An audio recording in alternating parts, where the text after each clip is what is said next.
आफिसा घर में एक ही जगह तवील वक्त तक बैठे रहने के आदी हैं तो जान लें कि ये आपके लिए जानलेवा भी साबित हो सकता है। इंदिराप्रस्थ अपोलो अस्पताल के नेवरोलॉजिस्ट डॉक्टर सुधीर कुमार ने अपनी एक पोस्ट में इंकिशाफ किया है कि ज़्यादा देर तक एक जगह बैठना आपको मोटापे और तंबाकू नोशी के मुज़िर असरात के बराबर मौत के खतरे से दो चार कर सकता है। भारतीय नेवरोलॉजिस्ट ने इस खतरे के बारे में खबरदार करते हुए बताया कि ज़्यादा देर तक बैठे रहने से सेहत को संजीदा नौयत के खतरात लाहिक होते हैं।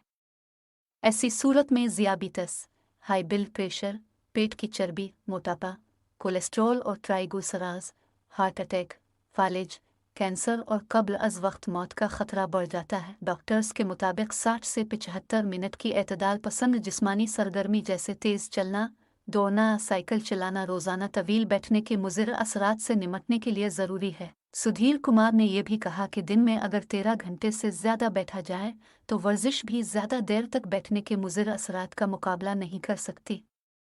माहिरीन ने बैठने के दौरानिए को कम करने के लिए कुछ इकदाम तजवीज़ किए हैं और हर 30 से 45 मिनट के बैठने के बाद 5 मिनट खड़े होने या चहलकदमी करने का मशवरा दिया है। डॉक्टर सुधीर का कहना था कि बैठे का दौरानिया कम करें, ऑफिस में खड़े होकर काफ़ी या चाय का वक्फा लें, हर रोज़ 45 से 60 मिनट की चहलकदमी को आदत बनाएं।